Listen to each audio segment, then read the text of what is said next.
morning, everyone. Good morning. Welcome to the Kawartha Chamber's virtual volunteer appreciation event. I am Jillian Harrington, the board president and owner of Clearview Cottage Resort.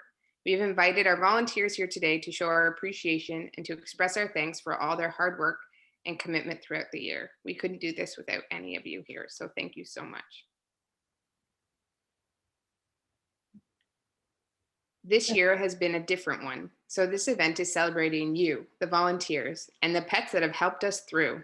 Before we begin, we have a few housekeeping items. This webinar is being recorded, and we will send a link of the recording out to you after the session. If you are not comfortable being recorded, you can mute your mic and hide your video.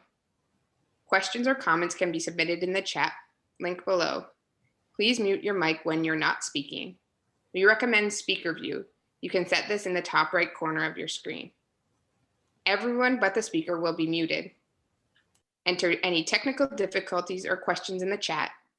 To open the chat, click the icon at the bottom of the screen.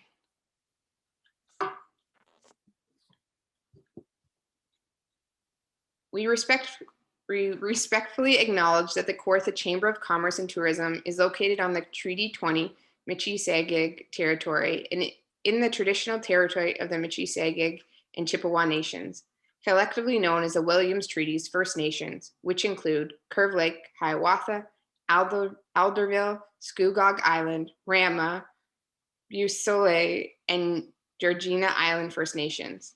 The Kawartha Chamber of Commerce and Tourism respectfully acknowledges that the Williams Treaties First Nations are the stewards and the caretakers of these lands and waters in perpetuity, and that they continue to maintain this responsibility to ensure their health and integrity for generations to come.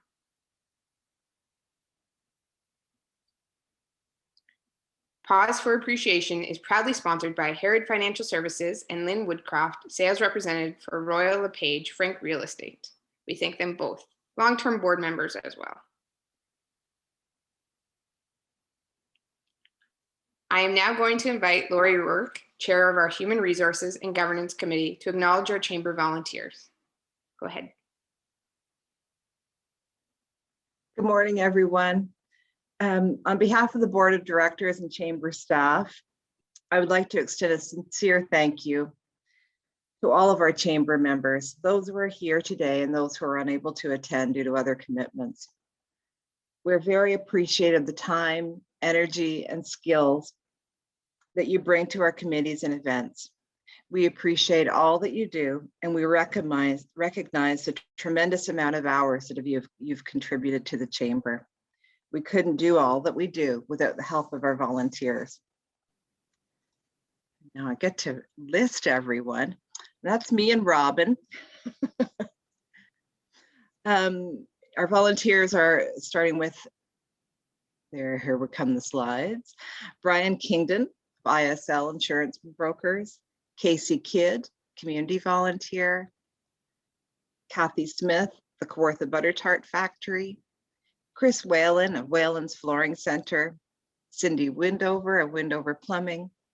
David Darby of Lakefield College School. Gail Morehouse, Community Futures Peterborough. Gary Harris, community volunteer. Our next slide. And we have Glenn Miller of Darling Insurance. Jeff Park, Bowes and Cox Limited Brokerage.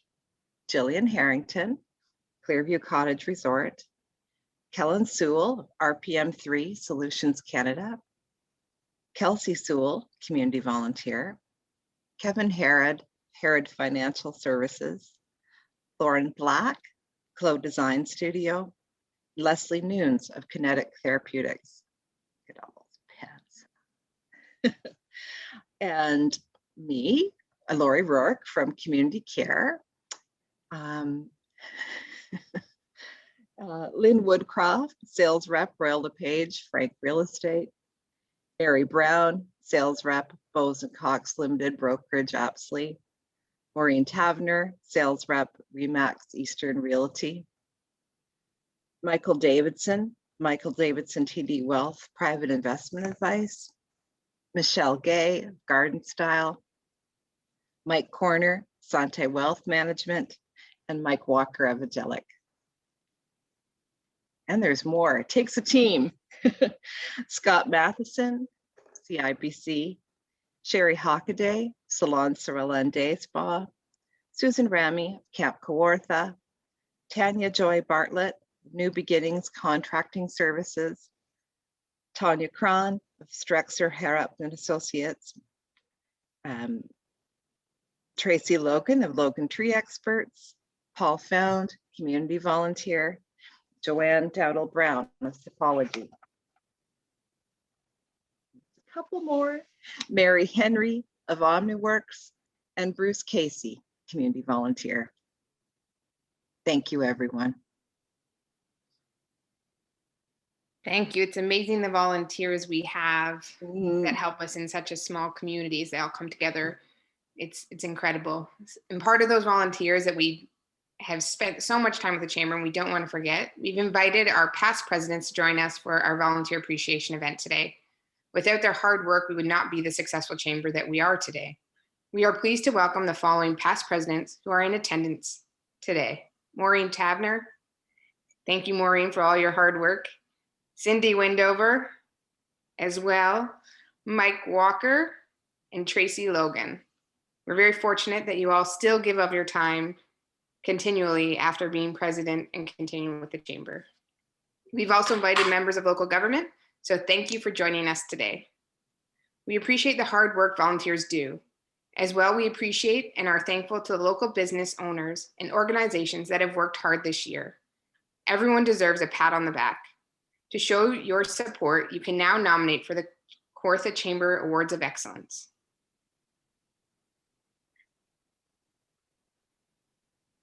I am happy to announce our first guest, Alice Citron, Victim Service Coordinator and Facility Dog Handler with the Peterborough Police Services, and Facility Dog. Along with her is Pixie, the Facility Dog.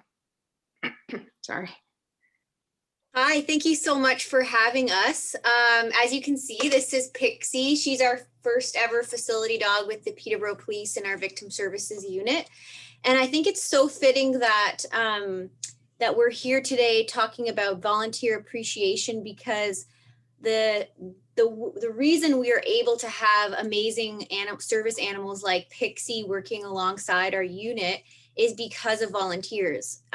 She came from an accredited dog school called National Service Dogs. They're in Cambridge. And a lot of how they are able to operate has to do with volunteers. So they have volunteers who puppy raise the dogs from when they're born. They have volunteers who drive them to school every day so they can be trained. They have volunteers in a lot of capacities within that organization. So thank you to volunteers. A lot of agencies could not operate without your service. So thank you very much. You guys are all wonderful people. Thank you. So a little bit about Pixie. I guess this is why we're here, and sort of like the do-gooder that she is. So Pixie is called a facility dog. It's a little bit different than other sort of titles that you might hear, like emotional support dog or a therapy dog, or maybe a trauma dog, things like that. She comes from a school that's accredited through Assistance Dog International, which grew out of the States. She wants to lay down, so you guys can still see her. And so what that means is that all of their training is accredited, and it's reproducible in a way that allows all the dogs to be trained a certain way to provide a certain service. So there's different types of jobs that these dogs are trained for, one of them being a PTSD dog for veterans. The other one is for autism, an autism dog. So any individual who identifies as having autism, they have support animals for them. And then facility dogs, which is what Pixie is. And they work in a variety of sort of settings like court, police services, counseling centers, things like that, child trauma centers, things like that. So some of the things that Pixie does on a daily basis is she comes to work with me every day at the police service. She has her own bed in my office. And it's sort of a day-to-day thing where we might be supporting a young person or an adult giving a statement to police about something traumatic that's happened to them.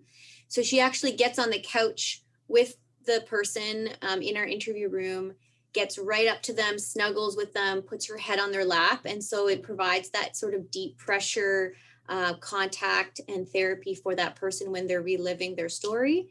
And there's a lot of neurobiological impacts to having a dog do that. That is why we got her, because she actually helps reduce some of those stress hormones that comes up in our bodies when we're talking about something extremely stressful. And so the youngest person Pixie supported is a 6-year-old. And she has supported people of all ages, of all backgrounds, for all different types of situations. That's one of her jobs. Another job that she does is she goes to court, which is what we're doing today. We're going to court, COVID court. So it's all Zoom, but we're still going to court with a young person for a trial. And so I mentioned that only because I may have to duck out after I finish speaking to you all today, so that we can go attend court. And the other thing that she does is we go into the community. So there's lots of tragic circumstances that might happen in our community that involve the police. And one of the duties that I have is to respond to those tragic circumstances. And then I bring Pixie if it's appropriate. And we have done that and found that it's quite helpful in kind of maybe dealing with the chaos of what's happening. And then her last kind of job, I guess, is she acts as a peer support member for our officers and civilian members. So you can often see her sitting with an officer or going to our 911 communicators and sitting with them. She spends a lot of time within our building on our 4 walls, so she has a lot of time to interact with people. So we've attended critical incident debriefs when that's happened. And we've also just supported members kind of a day-to-day basis. A lot of what your dogs do for you guys, right? Just kind of be a companion and be there when you're having good day, bad day. They don't care. They're just happy to be with you. I guess maybe I'll open up to questions. Is that appropriate now? If anyone has any questions about sort of Pixie and what we do, or maybe just about her. She's 5 years old. She's a black lab crossed with a Bernese mountain dog. Pixie, come here. Up, up, up. Just so you can see her again. So I find that the Bernese mountain dog is totally her personality, just solid dog, doesn't really get too excited about anything, not like a lab you would expect. But she's a good dog. She's wonderful to come to work with. We have a little badge for her, and I find that's just like adorable, and it doesn't actually do anything. That she wears every day. Anyone can touch Pixie. She's not like a service animal where you can't pet her. Then she has pockets on the side of her vest, and what I do is I put like stickers or little things for kids that they can like open the pockets and kind of interact more with the dog. So if they're nervous about that, then that kind of is one of those ways we can ease into it. And I don't think I have one more thing. Oh yeah, you guys might have seen this on social media. So we got these mini pixies done. So these are little stuffed animals we give out to kids who come into the police station, whether they're giving a statement or they're just here with a parent who's giving a statement. It's just a little piece of Pixie that they can take home with them. And so that's just one more little thing we did. And again, all donations, none of this is coming out of the police budget. It's amazing what we can do as a community when people see the benefits of these kinds of projects or opportunities to help with community wellness, community resilience, supporting those who are dealing with trauma or other tragic circumstances. So yeah. Yeah, Michelle. How much, what's the difference between the training that you would have gone through with Pixie and like the dogs that are out on the road with an officer? Yeah, so those are our canine canine dogs. So their job They went to Niagara Police Services, I think for 13 weeks for training. And so that training is very different. It's to search for certain smells and scents, like different substances, different drugs, people, blood, things like that. They bite. They're okay. They're allowed to bite people when they're told to bite somebody. Pixie doesn't bite anyone. She doesn't even bite toys unless another dog's playing with her. So they're used for a very different purpose, for different searches, for different high risk situations, things like that. Missing people, things like that. So very different, two different jobs. We interacted with them once, but really we're supposed to kind of keep them separate. They're also not, what's the word, fixed. They're not, they never got their balls chopped off. Can I say that? Okay. So they would just look for one thing with Pixie. They would be very interested in her, and we just want to keep everyone separate. That's great. We also have questions in our chat. So somebody asked, Kellen asked, is one dog enough for all the need in Peterborough? Great question. That's a good question. I mean, I would love to see facility dogs being implemented in other settings. There are facility dogs across Ontario that are in high schools and elementary schools as well. Not many, but we are starting to see that. And then we also have another dog that's Pixie's half brother who works out of the Boost office. So Boost provides court support for children. And so their dog's name is Jersey, and he's a chocolate lab, and he does the same thing that Pixie does, but for a very specific purpose. But I've been with Pixie into schools, and they still invite us in when we're meeting with students who are thinking about disclosing something to the police. So we come in and we meet with the social worker, the teacher, and the student about sort of options around support, and that includes Pixie. And they love having Pixie come into schools. They can see the benefit.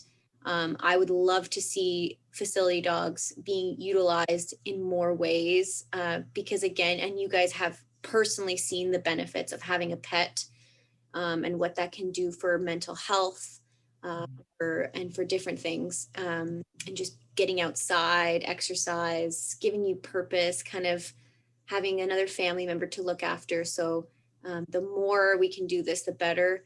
And I'm happy to share resources with anybody who is asking about facility dogs and how they can implement that in their work, or if someone is thinking about that. Well, would Pixie be the type of dog that would go into a nursing home? I mean, she would, absolutely. She would be, her personality and her training would be very appropriate for that setting. We have never been called into a nursing home because again, our role is very specific to like a police matter. But absolutely, that would be a very appropriate setting for something like that. Yeah, we've been to the hospital many times, and we've been to the hospital for both like something that's happened in the moment, but also we've been there for like critical incident debriefs after something's happened and they're looking to support their own staff around a certain event that's happened. Thank you. Yeah. So there's another question in the chat, and that is from Sherry. How common are facility dogs in other police forces? Good question. When we obtained Pixie back in January of 2020, there was only about three police services in Ontario that had a facility dog. So Kingston has a facility dog, Kingston Police. Ottawa Police has a facility dog. And I think actually that might be it. Cornwall had just received a facility dog, but I don't know. I think he's more of a peer support dog. Canada, in British Columbia, and Delta Police Service were the ones who obtained their first ever facility dog. His name's Caber. He's now retired. We call him the dog father, kind of like the guy who started it all. And then Mississauga Fire Department, they have a facility dog purely for peer support for their firefighters. And his name is Ajax. And he's a silly golden retriever, but he's amazing. So different uses for the dogs for different settings. Some are pure peer support, some are more for other uses. So yeah. Are there particular dogs that are more common in these areas, or are there breeds that you tend to lean towards? Yeah, good question. The National Service Dogs purposefully breeds all of their dogs. So a lot of them are bred with National Service Dog owns the dog and for breeding purposes only. And then they keep using the same kind of breed over and over again. They're finding more success with crossbreds. So they're not doing pure labs or pure anything. It's mostly lab with something else. Lab usually crossed with Bernese Mountain Dog or a retriever. They also have poodles. They have standard poodles that they mostly are used for autism support dogs. They just find their personality, and I think because they're really intelligent animals, they do really well in that setting. But that's mostly at labs or lab crosses, and then they have poodles as well. A lot of Pixie's family members are also working dogs because they were all bred for that purpose. Yes. Hi, Cindy? I wanted to thank you so much. I think this is amazing for what you do. And I think anything that makes trauma easier is an awesome thing. And we've seen obviously for a while dogs with service dogs, but I just love how they're branching out into other areas, and it's just wonderful. So my question is, and you might have answered this already, so does Pixie live with you, or does she kind of go with different officers to keep her familiar with other officers? And would she ever do an overnight, if there was a child in trauma or something, how what does that look like? Very good question. So yes, she stays home with me every day. We do have a secondary handler, and in all cases, you have to have a secondary handler as your backup in case you're not available or you're sick or you're whatever. So my secondary handler is the sergeant in the criminal investigations unit or investigations unit.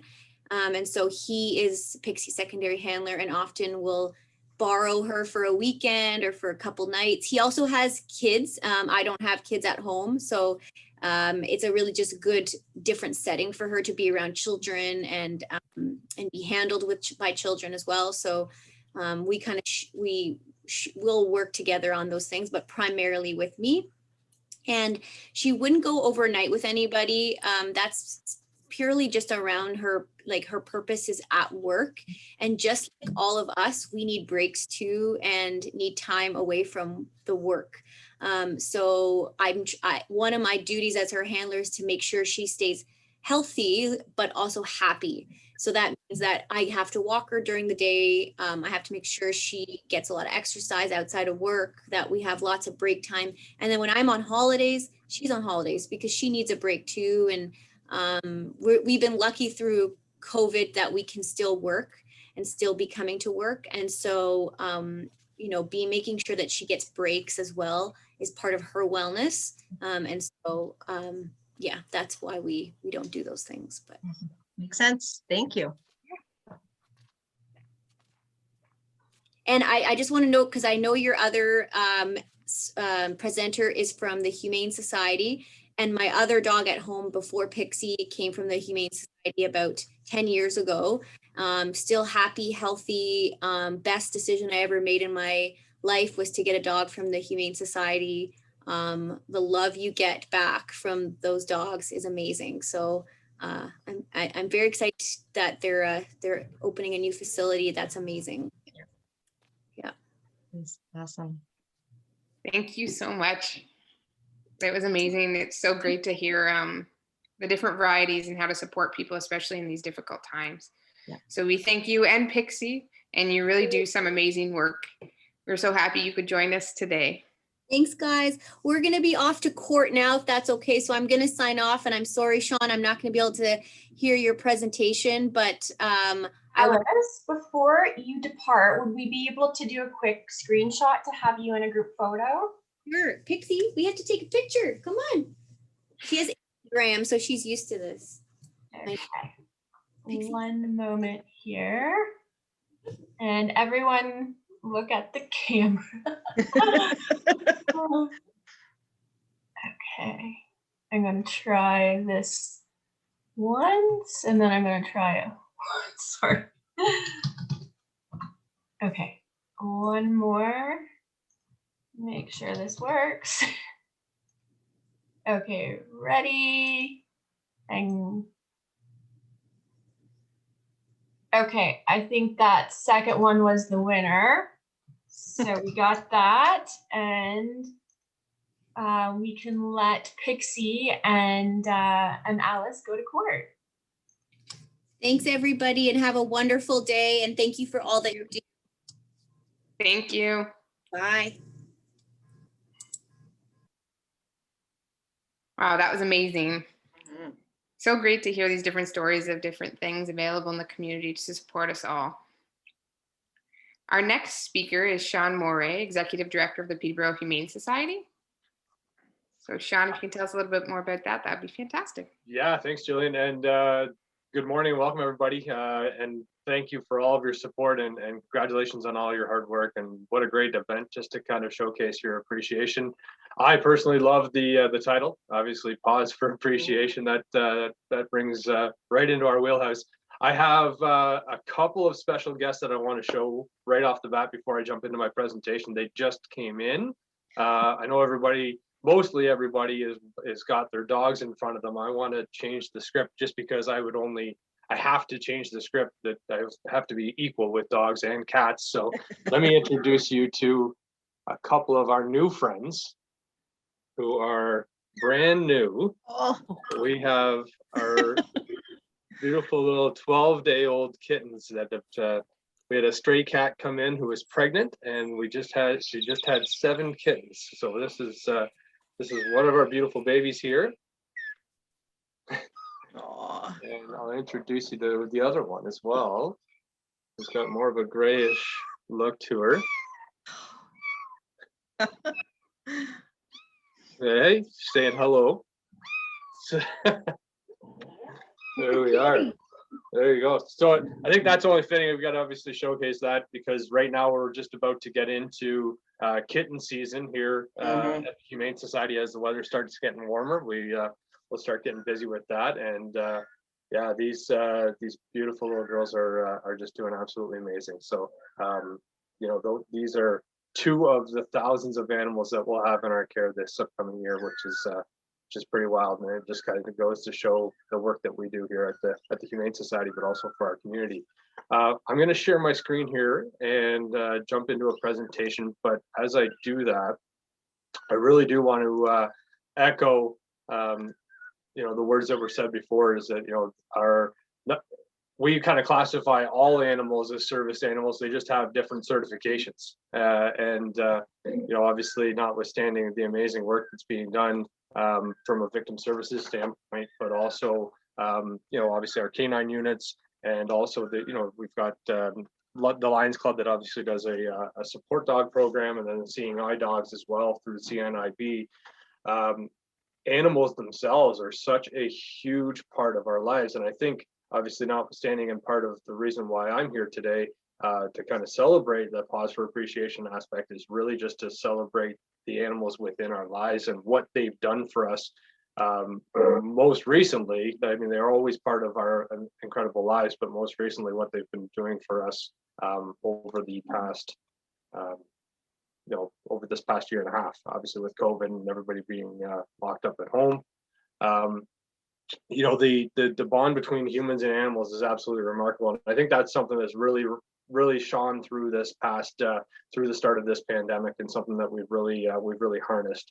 there's so many things that animals bring to us and really support us as our two-legged friends and as humans, right? They make us happier and healthier. They force us when we don't want to go out for a walk, get some fresh air, get some exercise.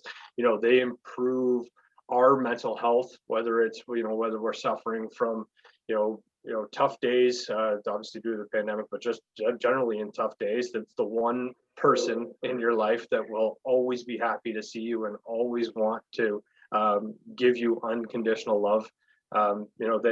They assist with a bunch of ailments, obviously, notwithstanding PTSD. We work directly with the Ontario SPCA and Humane Societies, who actually every year we purchase a dog through a breeder and a handler who actually are specifically trained to breed and train dogs specifically towards PTSD. So we've been fortunate. We've actually helped assist 3 officers in different parts of Ontario who have suffered with heavy PTSD in providing them with a service animal to be able to provide support and keep them healthy, keep them active, keep them moving, and obviously help them in their darkest days. But also just from a physical and mental health standpoint, I think animals themselves, I know animals themselves they're just so amazing. This past year we've seen a lot of demand for animals. Obviously, I think one of the big pieces was that what was going to happen during the pandemic. And here at the Peterborough Humane Society, we've been very, very fortunate that we've been able to place a lot of animals into a lot of homes and support our community.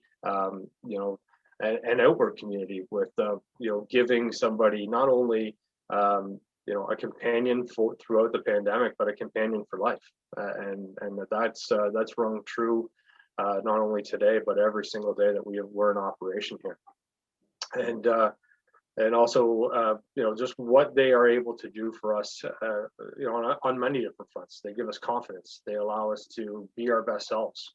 They pull us out of like I said, they pull us out of dark times, and they just make us so much more happier. And we've been able to be supportive in that, and obviously what's driving us to our future. And we're going to talk about the Animal Care Center here in a couple of minutes. But I know that we're going to have a little poll here that's going to identify a question to you.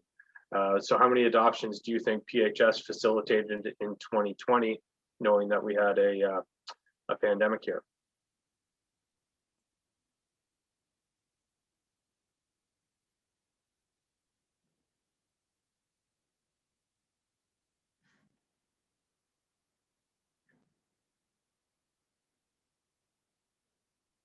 Yeah, we're pretty good.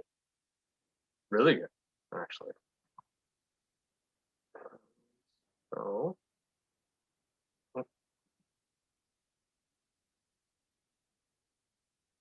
screen decides to having some technical difficulties with my screen here. Hold on 1 second.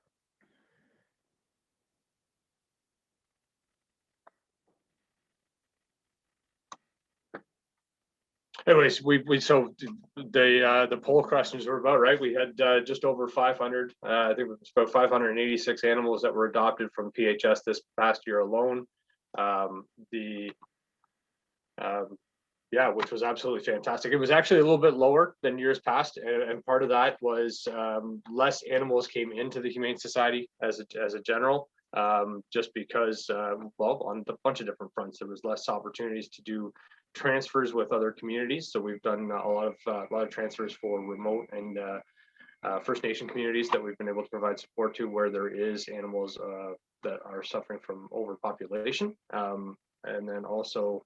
There we are, 563, sorry. So 563 animals were adopted this past year. 162 got reunited with their owners. And obviously the enthusiasm, as I said, the enthusiasm and interest, like the demand for animals was so great that the hard part for us was making sure that we were able to place the right animals into the right homes. And also just our general inventory of animals was lower this year than it has been in the past, which is a great thing. And that really truly is something that we celebrate, is that there's less animals without a home that we need to place within our care. That being said, we are in years past, we would look after anywhere between 15 and 1,700 animals per year through the Humane Society, and demands are so great. Some of the bottlenecks that we see, obviously, with animals within our care. So our length of stay for animals obviously was increased this past year, just because of COVID, and obviously notwithstanding our local vets and our vet community, they were also saturated and overrun with, you know, additional animals coming into households, and you know, surgeries and also medical appointments that were required for these animals. We saw less opportunities to get animals in for their spay and neuter, or as Vicky said, you know, getting their balls chopped off, as she'd like to put it. But it's you know, we've been working strong to try and suppress that, and obviously one of the big pieces that we're going to identify too is within the new center, how we're going to alleviate those types of bottlenecks and those issues so that we can get more animals into more homes in the next little while. What I wanted to do is just show a couple of testimonials that you'll see here. These are some from some of the folks that we assisted in finding them their forever friend throughout this pandemic. And it's better for them to tell the story than for me to tell the story. And as I said, we had 563 new family members find homes this past year, which has been absolutely fantastic. And each one of them has a story very similar to this one.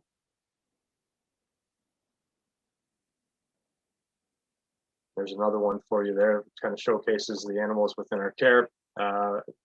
So Bailey was an absolutely amazing dog. Bailey's a special story. He was a dog that came to us extremely skinny. So he was very emaciated, had porcupine quills all over his face, and also suffered from heavy anxiety when he came into us. And Bailey was one of these dogs that was so lovely, and just one of those dogs that you knew was going to find the right home. We just needed to get to a point where A, he was healthy enough to go to that home, but B, we needed the right family to come by. And we were so very fortunate that Wendy and her family were able to come in, meet Bailey throughout the process, and as you can see, find forever happiness, which is absolutely amazing and what we're here for. So a little bit more just real quickly about the Peterborough Humane Society. So we have been established since 1941. So we've been giving a voice to animals for the past 80 years, which has been absolutely fantastic, and something that is so rewarding on a daily basis. It really provides purpose to the job that we do. We have an amazing team of both staff and volunteers that support this process, and really over the past 5 years been able to provide homes to just under 5,000 animals, which is pretty incredible to think about. 5,000 animals that have found homes over the last 5 years, which is pretty crazy. Our current building, which is at 385 Lansdowne Street East, was currently built. It was built back in 1956, and it was built predominantly just as a pound service, so a temporary place to store and house animals until their owners were located and brought back to them. As you could probably imagine, in the past 65 years, there's been a lot of change in animal wellness, but also animal care practices and abilities to provide the best health measures for those animals, but also a major increase in the number of animals within our community that need our support, which is why we're in the process of building our new center. So a little bit more about what we do as PHS, and I'm going to run through this quickly because I know I've rambled on here a little bit. So we're kind of responsible for kind of four key pieces within the organization, which includes obviously adoptions and animal care. So that would include, taking in stray animals out from the communities, as well as owner surrenders, and also transporting animals from different areas of Ontario into our centers to provide them with absolute premium care and support. We also do animal control and bylaw, which is a two-part process. It's more of an educational piece, so it's identifying and educating on the bylaws that are set not only within the city of Peterborough, but we also provide animal control services for 4 of the municipalities in the county of Peterborough as well. And then we also have an enforcement division within that. Pet licensing is a big one that we do as well, predominantly for the city of Peterborough, but then also we do support the municipalities within the county. And then community services and programs. This is really where the meat of our work comes into play. above and beyond pet adoptions, we do a lot of support and services out in the community, and some programs that we really, a lot of folks don't necessarily know about, which includes our Safe Nights for Pet programs, Safe Nights for Pets, which we classify as Snoopy. Which the Safe Nights for Pet program is a program that was established back 20 years ago, but it was kind of a little known program that we developed that really is there to support those individuals that are fleeing from domestic abuse and violence, or have become homeless due to the fact. So it's providing a free stay for their pets while they go through this process. And what it is that we understand that a lot of folks within Ontario, but also in Canada, they will delay leaving an abusive spouse or partner because there is a pet in the household. So what we want to do, obviously, as an organization, is alleviate that one metric that's part of that unwillingness to leave, or that fear of leaving. Is we're going to provide a safe place for their pets to stay while they get back on their feet, find their new home, and get their lives in order. That's one less thing that they have to worry about, something that we can give back to our community. So that's something that we're extremely proud of and really starting to promote more of. As well, we have a Milo Fund, which is a fund that we've created and support, which really provides services to those animals who are that need life-saving surgeries. Sorry, so those those cats or dogs that have maybe been hit by a car, need leg amputations, have medical issues that normally, or in other circumstances in the past, may not have been given that second chance or that opportunity to have those surgeries and move it forward. We've developed this Milo Fund that will provide those opportunities for those animals to move things forward. And then also rabies and microchip clinics, which obviously supports things as well. Just some additional stats on the Safe Nights for Pets program. I won't go into those directly, but you get an understanding of what those look like. Which brings me to the next piece. What are we? Oh, sorry, I should stop and allow for the poll to hit. So it's a good question. Were you aware of the Safe Nights for Pets program or the Milo Fund prior to today? Seeing that it is pretty unanimous that a lot of folks haven't. So which is a great piece for me, and I appreciate that poll, because it allows us to know that we need to kind of keep putting that information out there. So what comes next? Obviously, as I've identified, we've got a building that's aging, 65 years old. Animal wellness and animal care has changed exponentially in 65 years. And what I'm extremely excited about is our future and what that means. You can see a picture here of our new Peterborough Animal Care Center, which is going to be an absolute first in Canada for animal wellness, but also for overall health of animals. It's going to house 3 facilities under one roof. So we're going to have our animal adoption and education center. So the animal adoption center is going to be one piece to it, but also the education center is going to be a huge community piece and community center that's going to support folks that are looking to learn more about animal education, but we're also going to be providing programming and services for youth in understanding responsible pet ownership programs, doing summer camps when those become available again post-COVID, and then also providing future vet programs and opportunities for folks to learn more about how to care for animals at an early age and support those folks as well.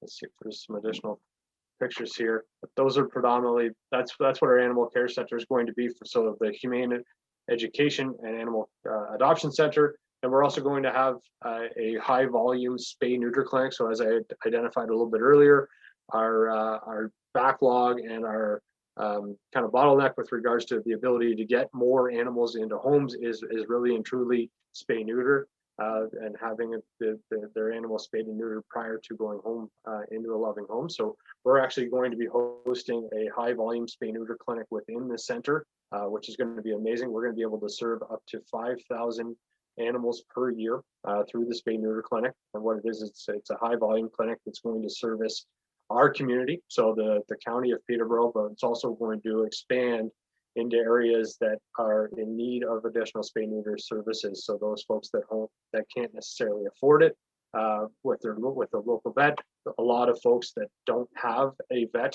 currently but need to get these services done for their animals.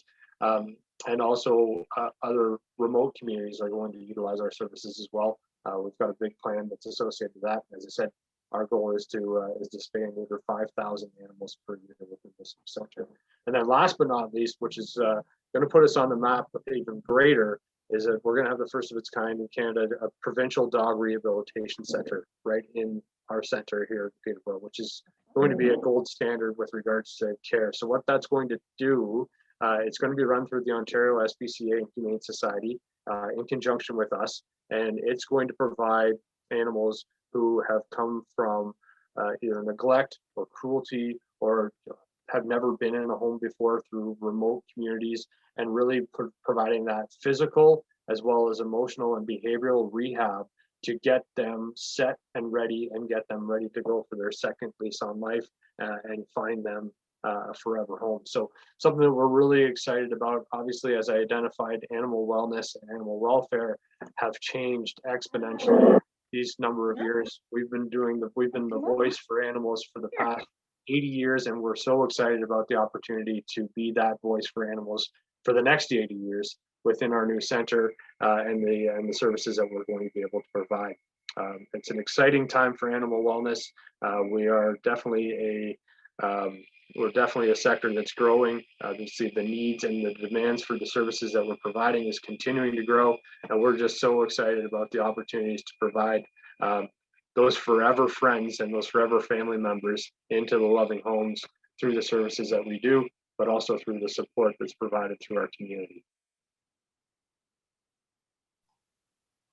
I think that's it. All right. Does anyone have any questions for Sean? Yes, Cindy, you can unmute yourself. Thank you. Thank you, Sean, for the awesome presentation. I think it's fantastic. So comment first, it doesn't surprise me that Peterborough is going to have a first of its kind and it's going to have a gold standard for pets. It doesn't surprise me at all. I think Peterborough and Peterborough County and our various municipalities have often been forward thinking in a lot of different areas. So doesn't surprise me, but it makes me super proud just the same. So just a question. What kind of dogs are the easiest and the hardest to rehome or to find homes for? That's a great question. And you know what, it really, Cindy, it's a misconception in a lot of places, because every single dog in some shape or form is amazing. And really and truly, it comes down to finding the right owner. So I would state that, you know, what we've been able to do through the Humane Society and through our adoption coordinator is really hone in on making sure that the match for the person and the dog is correct and accurate. So we're not just placing a dog into a home hoping that they're going to gel and it's going to fit. We go through a pretty rigorous process to make sure that the fit is there. And there's not one dog, whether you're looking at a nice corgi versus a mastiff. Each individual person is unique too, just like every individual dog. So it's finding the right fit and making sure that the match is there for not only the human's life, right, and the two-legged friend's life and their outcomes and what they like to do and their aspirations, but also what does the dog like to do and what are their aspirations? What do they like to be a part of? And is that going to fit? And that's kind of where we you know, we're able to, as I said, in 2020, we were able to find 560 something, I can't remember the exact number now, but 568 or 9 family members through that process. And the year prior to that, just shy of 1,000. So every single, to answer your question in a long-winded piece, every single animal in the right home is easy to place. Awesome. Thank you. I have a question. When do we expect the animal care center to be completed? That's a great question, and thank you for asking. We are actually just in the process of, we've actually secured our general contractor for the build of the center, and we're just going through some last checks and balances, and we're actually hoping to break ground within the next month. So if we get that started, which is a huge piece, we will be occupying our new center by the end of next year and have full services up by early 2023. Amazing. Jordan, go ahead. Thanks. Sean, with COVID, a lot of people have been working from home, and our dogs and animals have been used to us being at home. I guess, are there any tips that the Humane Society could share to the public on how to transition them back to people perhaps being at work in the future? And are you worried that with the surge of pets that there will be a surge back into the Humane Society with people that go back to work and can't now handle what they took on? Yeah, thanks, Sheridan. That's a great question. Two great questions. One, I think one of the things that we would advocate, and from a tip standpoint around how to integrate your animal back into that, those times by themselves and you being at work, is to start working on some time frames where you are leaving the house for a little bit of time, whether it be for a couple of hours, just to get them acclimatized to you not being there. It's going to come with some potential sacrifices. If you have hopefully you don't have a very nice couch and they don't like they don't like to chew on things, but it's going to come with some training and some tools with regards to that. I think is a big piece. If you have the opportunity to get some training on, just some obedience training, that's a big piece to it too. But also, I think one of the big things too is when you're coming home from either whether you're going out for groceries or anything like that, if you can come into the household without giving them the big excitement and the big piece to like saying, "Hey buddy, how are you? I missed you," kind of thing, it drives up their excitement, it drives up their anxiety as well. And but the more often that you do that, the more dependent they become of you, and it will cause more concern and more havoc that may happen if from an anxiety and a nervous standpoint while you are back at work. That transition is going to be a tough one. It's going to be a tough one for everybody, both you as well as your pet. But doing it on a slow, continuous basis and providing that more opportunity for the animal to be at home by themselves a little bit more as you start to transition, if you can, is a good tip to kind of move things forward. Whether you are crate training or not, whether you have a special room for the animal or not, is other options that you could definitely provide too.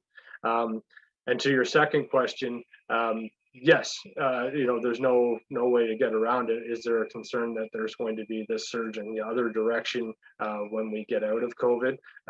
That is a real possibility. Our hope is that throughout this time, and obviously notwithstanding COVID specifically, but what we've been advocating for the last 80 years is that pets aren't just a companion for the time. It's not just a nice to have for a certain amount of time. It's their lifelong decision, their lifetime decision, which is why we spend so much time and energy on the adoption process, making sure it's the right fit, not just for today, but also for tomorrow. But we can appreciate that not every animal that comes into a household is being adopted from a humane society or a reputable source, but obviously there's opportunities to get animals from anywhere. So we're aware that those circumstances may come up with people getting back to work, getting busy, getting back into their general life, that from time to time that four-legged friend may get pushed to the side. But that's why we're here. We're here to provide that support, that love, that care, and then we'll turn around and find a beautiful home for that animal if that need is apparent, which is part and parcel to why we're going to need a larger space and a larger facility to provide that beautiful care to those animals if needed. Okay, perfect. I think if that's all of the questions for Sean, we're coming to the end of our time here. So we'll start wrapping things up. And I just want to, on behalf of everyone, thank Sean from the Peterborough Humane Society for speaking with us and telling us everything that's going on and what the amazing work you do. So we all want to give a Zoom round of applause and thank you. as well, just to let you all know that the chamber is, we're supporting our local restaurants right now, and in lieu of offering our volunteers a breakfast this morning, because obviously we can't get together for breakfast that we would normally do. Our volunteers are getting gift certificates to a local restaurant, so that we're thanking our volunteers, but also helping a sector that's been hit pretty hard by COVID. And then also we're recognizing our past presidents, and our speaker, Alice, that came in with Pixie, and we're donating to the Humane Society's Pet Project on behalf of the presidents and on behalf of our speaker, Alice. So we will be making that donation, and thank you so much to both of our speakers. We know that Alice had to leave early, but it was really nice to have her here with us. Before we close, I have a poll that I'm going to put up for you all. Here we go. And, oh, here we go, launch poll. And I'll just put this up, just a funny poll.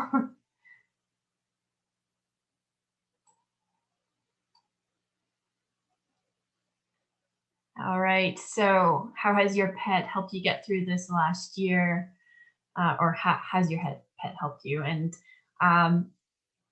we all know that pets have helped us. And some people don't have pets, so my funny ad at the end there. Just gonna end that poll and share the results with you all. There we go. And we know that our pets make us smile every day. And I'll end that poll. And so yeah, to our volunteers and past presidents, we're so grateful for all the time and commitment that you give to the chamber. It makes us be able to do what we do here. So thank you all. And then I'm just going to let you know about our next event that we have coming up. So we have a networking event, or a virtual networking event in May 12th, and it's not your typical hop. So normally we have gone to businesses physically, and we have a really unique opportunity to be able to learn about businesses that don't have a physical brick and mortar. So that's why it's not your typical hop. So watch out for that invite, and we hope that you can join us for that. And also, very exciting news, our call for nominations for our Awards of Excellence is now open. So why not celebrate and support our local community, local business peoples and organization, and nominate someone for the Kawartha Chamber of Commerce Awards of Excellence. So you can find the nomination form on our website. There's a big button there that you can press to nominate, and self-nominations are also welcome as well if you want to self-nominate. It's better to do it sooner rather than later. Nominations close May the 12th, so we encourage you to do so, and we also encourage you to encourage your friends and your colleagues. So that's very exciting that we're having that this year, and we hope you can all attend as well, so watch out for the news for that. So yeah, that wraps up our Paws for Appreciation event, and we're so glad that you could all attend with your furry friends. Thank you. And I just want to thank the chamber staff for all your hard work, and Sherry to put this on, and to all the volunteers and to our speakers. Like I said, with a small community, everyone coming together as we do makes us so great. So thank you on behalf of the board and the community at large. You Thank are you, very everyone. welcome. And chamber staff, being such a small team, we rely very heavily on our volunteers. So a big thanks to all of you.